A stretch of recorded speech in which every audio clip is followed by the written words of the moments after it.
కలిసిన వానికి ఓరడించు మాటలు. సహోదరుడు భక్తి సింగ్ గారి పరిచర్య నుండి సేకరించిన అనుదిన ధ్యానములు. డిసెంబర్ 20. ఆయన సంచియు జాలయు చెప్పులను లేకుండా నేను మిమ్మల్ని పంపినప్పుడు మీకు ఏమైనాను తక్కువ అయినా అని వారిని అడిగినప్పుడు వారు ఏమీయూ తక్కువ కాలేదన్నది. లూకాసు వార్త 22:35. ఆదికాండము 22:3లో దేవుని ఆజ్ఞ ప్రకారము అబ్రహాము శారాను సంప్రదించకుండా ఇస్సాకును తీసుకుని వెళ్ళటకు సిద్ధపడెను.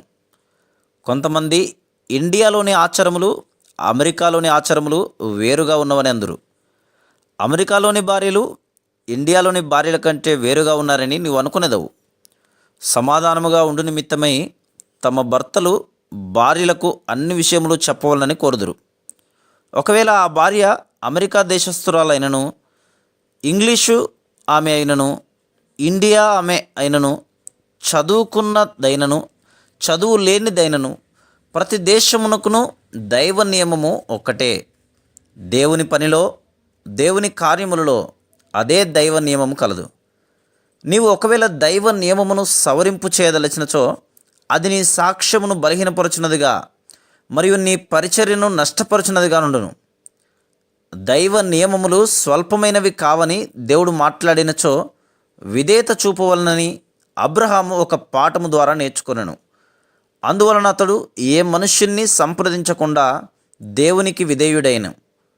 మానవ జ్ఞానముతో దైవ నియమమును మార్చుటకు ఎప్పుడునూ ప్రయత్నం చేయకూడదు. దేవుని ఆజ్ఞను బట్టి అబ్రహాము వెళ్ళెను. తుదకు అబ్రహాము యొక్క హృదయములో ఏమాత్రము చింత కనబడలేదు.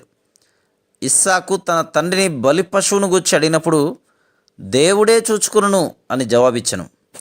అట్లు అతడు ఇస్సాకు యొక్క ప్రశ్నను తప్పించుకొనలేదు, కానీ దేవుడు చూచుకొనునని అతడు నిజముగా నమ్మెను. మోరియా అను మాటకు అర్థం దేవుడు చూచుకొనును.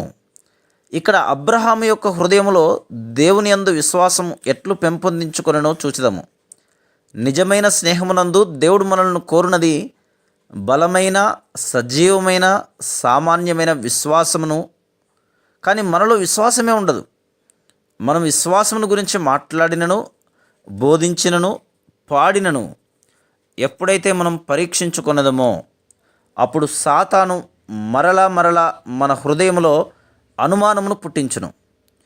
దేవుడు చాలా సందర్భములలో రుజువు చేసుకొని సాతాను యొక్క తంత్రములపై విజయమునిచ్చినప్పటికీ తిరిగి నిశ్చయముగా దయచేసనని దేవుడు వాగ్దానం చేసినను మన హృదయంలో పలుమార్లు అనుమానం వచ్చును. అదే రీతిగా మనలను వర్తమానము నిమ్మని అడిగినప్పుడు మనము ఖాళీగా, ఎండిపోయిన వారముగా, బలహీనముగా, గొంతు ఎండిపోయి అలసిపోయినట్లుగా ఉన్నప్పటికీ మనము ఆయనను వెదికి వేడుకొనినప్పుడు ప్రతి పరీక్షలో మనకు వర్తమానము దయచేయును. ఇది నేను నా స్వంత అనుభవం ద్వారా తెలుసుకొంటిని. ఆయన నమ్మదగిన వాడు. దేవుడు మనల్ని ఆశీర్వదించినప్పుడు మానవులముగా మనం ఎటువంటి భారములు భరించవలసి వచ్చినను ఆయన చూచుకును. ఆ భారము నిమిత్తమై ఆయన సమృద్ధి అయిన అధిక కృపను దయచేయును. Praise the lord.